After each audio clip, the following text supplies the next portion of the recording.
introduce yourself? Sure. Okay. Hi, I am Simone Vega. I'm a third grade teacher in California.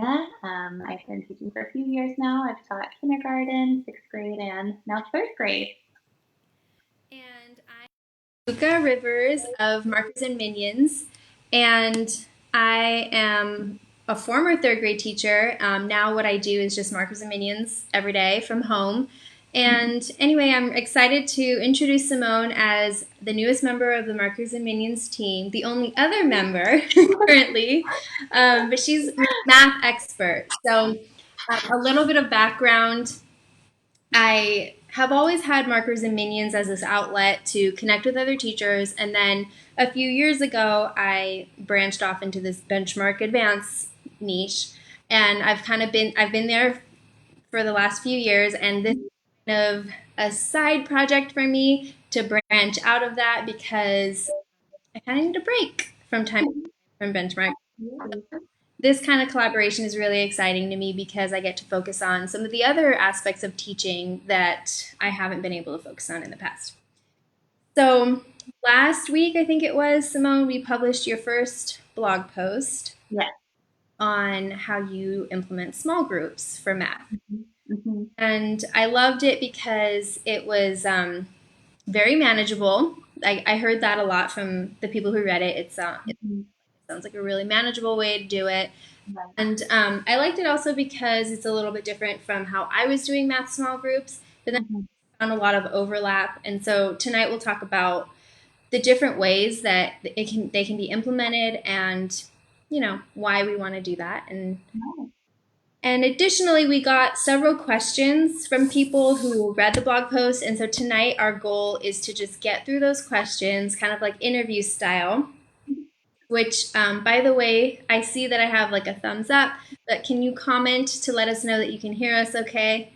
So we've been kind of experimenting for the last hour or so with video and audio.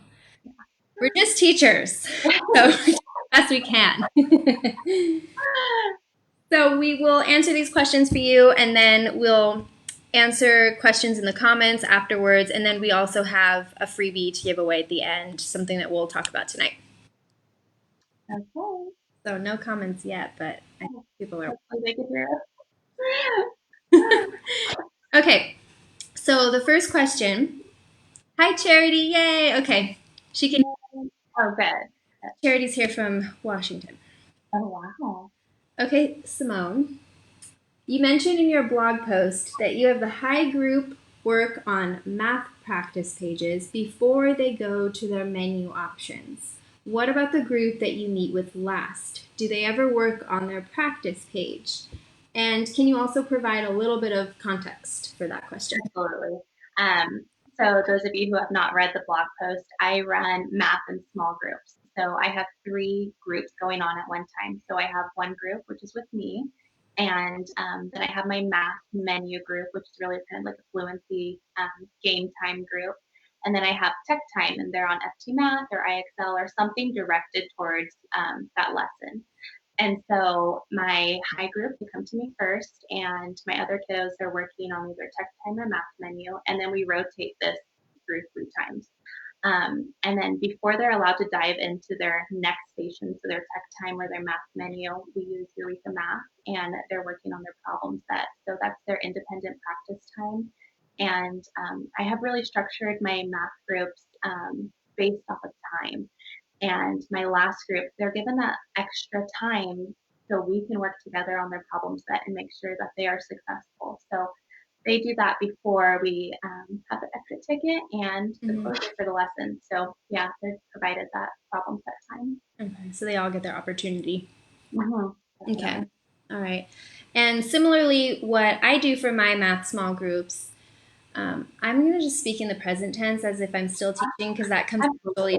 But yeah, I'm out of the classroom. But so when I do my math small groups, I start whole group on the carpet, and this is different from Simone's. So I will do a whole group mini lesson for about 15 minutes, and during that time, I will have the students do some sort of math game as a warm up, and usually just on their whiteboards, and it just increases that. It gets them ready, gets them engaged.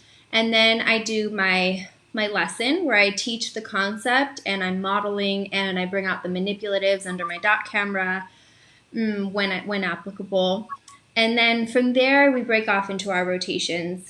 And one of the rotations, they're doing practice pages just from our curriculum, and we use Go Math. And each group at some point is working on those practice pages. And depending on their level, they're Mhm. working on a specific part of the workbook. Which I think is so important to include too, because you're going to have all these kids at different levels, and your high group might get through 6 problems, but that low group really might just be working on 2 problems. So it's Yeah, scaffolded depending on need, which is so important with math and small exactly. groups. Yeah, when especially like going to that thinking on that lower group or that struggling group, it's so overwhelming when they look at the practice pages. At least in our workbook, it's probably similar in many of other workbooks where it's a ton of examples or questions, and then it's like in the next page is word problems, so it looks never ending. So I tend to just give a couple for them to work on, and it's usually a follow-up from what they were working on at my kidney table, during Absolutely. guided math with me. Absolutely. And so, okay, next question, ready? Yeah.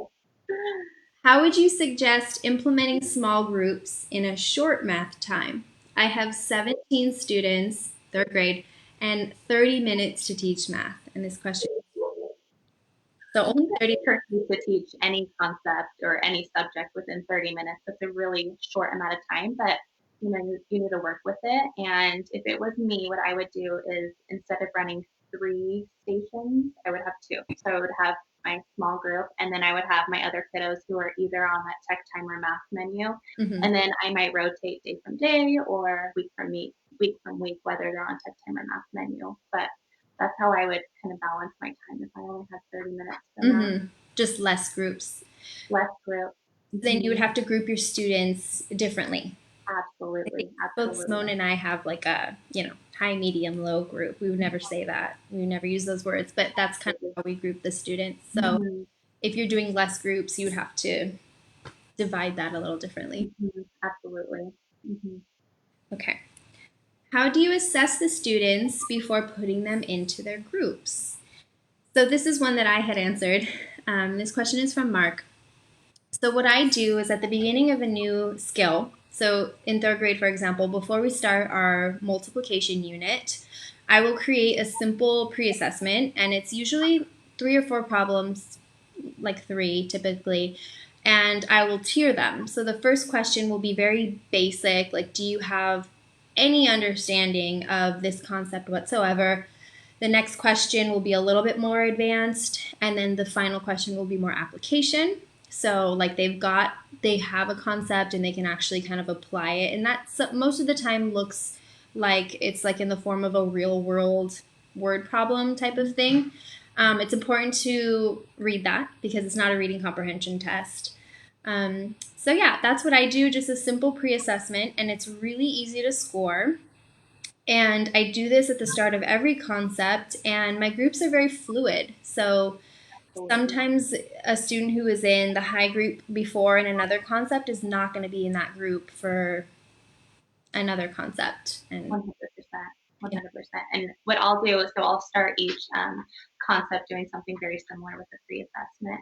And then it changes day to day. My groups are very fluid, and that might be just me looking at exit tickets and making piles. Okay, this kiddo definitely has it. Ooh, we need to work with this one a little bit more. Mhm. So yeah, those groups are fluid and they're constantly changing. Yeah, and you'll notice that also when you're doing your guided math and you're having your group with you and you're working like what I do. I just work with whiteboards and we pull a couple of problems from our curriculum Mhm. and we have our manipulatives out and we're doing it. And I might notice that they have a different understanding than what was reflected on their pre assessment, and I'll move them. Or maybe we've been doing it for a week and they're ready to move to another group. Absolutely. And Hmm.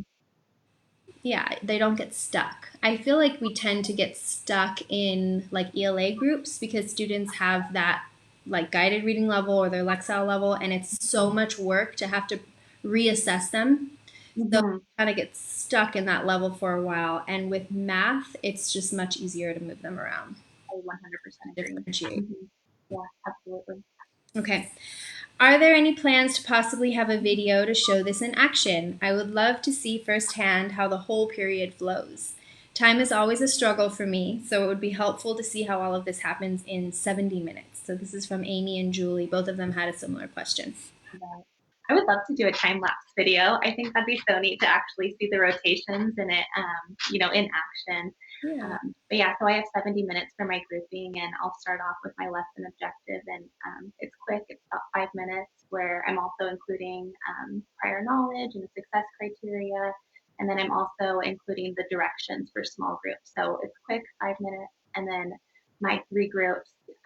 Definitely my high group goes a little faster, so I don't need as much time with them. Mm-hmm. But 70 minutes for my lesson, and it seems to be going okay, and my kids have been really successful with it. So Mm-hmm. I would love to do a time lapse. That Probably would be fun. great. We'd love That would be that would be fun. awesome. Okay. And this one says, I had just decided to shift to small groups in math, so the blog post couldn't have come at a better time.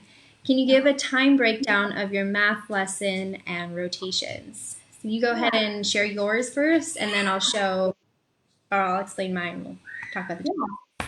So I start every lesson with that lesson objective and making sure they know what's expected throughout the lesson objective. So all kids get that same lesson objective. I'm also including prior knowledge. So have we done something similar to this lesson? And then I'm also including a success criteria. So what does it look like to be successful at the end of this lesson? Mhm. And that's 5 minutes So to talk. important. Yeah. So that's 5 minutes. It's really quick. And then I'll tell my kids, this is our grouping for today and review expectations. And I might show them, hey, there might be a new game in our math menu, but it's quick, like 5-ish minutes. Hmm. And then I start with my high group. And so my high group is about 10 to 15 minutes, depending on need. And then my medium group is about usually 15 minutes.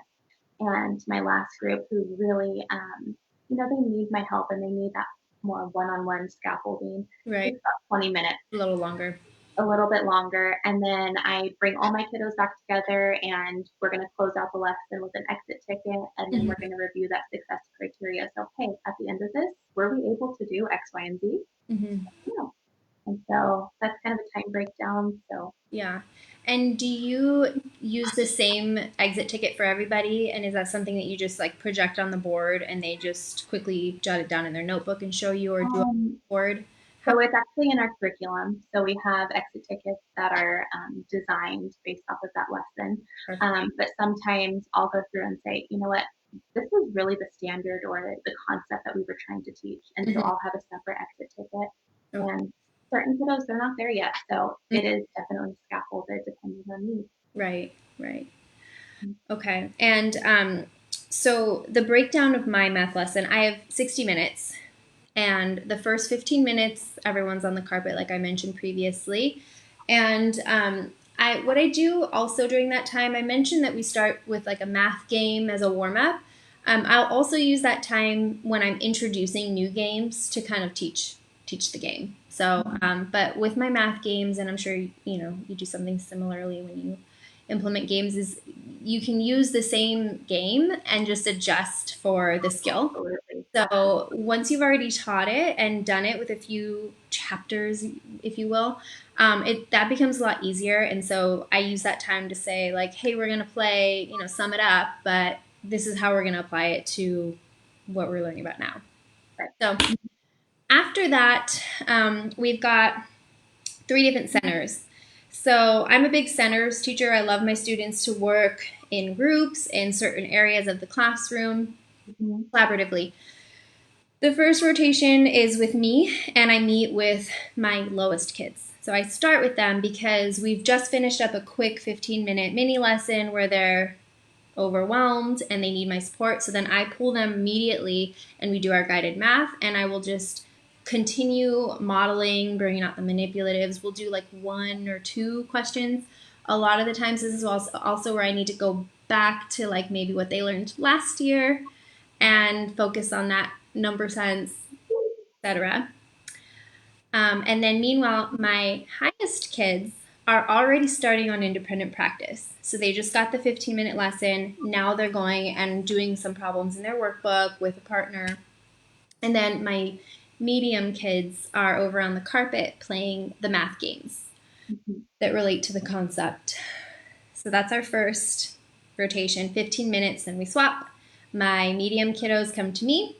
My lower kids, who I was just working with, I give them like one problem or two problems to work on independently. Mhm. And then my high kids go to the games. And then my last rotation, my higher kids come to me. I check their work and we correct a few and we spot check, and they come to me with any questions or things that were confusing. Mhm. And my lower kids get their chance at the games, and then my medium kids have their independent practice. So the independent practice always comes as a follow up to my group, except for that high group. So, which is why I kind of structure it that way, Mhm. since they go right into it. And what I love about this is, we're both doing math in small groups, but Mm-hmm. they look different in every classroom. And there are bits and pieces that are so similar, but Mm-hmm. you really need to do what works for you and what works for that group of kids. Yeah, based on your time that you have, Absolutely. how many kids you have, and Absolutely. then how many groups you want too, because like you and I both have three groups, but you can totally Mhm. group that differently. Absolutely. Okay. Last question. I work with my kids that need extra help with the math concept, and they have stations similar to what you've described, but I don't yet run small groups the way you do. I'm inspired by your post and want to transition to how you've done this. Aw, Doesn't it? Does that's I would that? know. I know. Ah, this is Gail. She's the best. Aw. For me, I think it is the organization structure that is the tricky part. All right. Mhm. What do you have for Gail? Structure, structure, structure. And I really kind of give myself a buffer week when I'm first introducing small groups. This first week, it might be a little crazy and they're learning those procedures and my expectations. And it's okay to have that buffer week. Mm-hmm. So they are all meeting my expectations and practicing what I'm delivering to them. Right. I have a resource that we're actually going to give out pretty soon, and it's structured. And so I have my kids, so it's broken down. These are the kids that are with Miss Vega. These are the kids in tech time. These are the kids in math menu. And it has arrows, and it's very clean and concise where kids are going to be rotating. And I think it's a good visual, not only for myself, but for those students to know, okay, after I'm with Miss Vega, I'm going to tech time. Mm-hmm. So it's a very structured way to have math groups. And I just really believe if you practice and practice, it'll come into place and the organization will come. Yeah.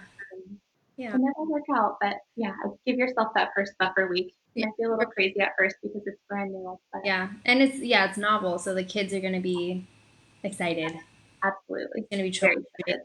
But Mm-hmm. I think for me personally, math groups are so much easier than ELA groups. I agree. I really agree. Once you get into that swing of things, it really comes naturally, I would Mm-hmm. say. And, Mm-hmm. It's hard to it's go back exciting to enjoy. Yeah, teaching the other way.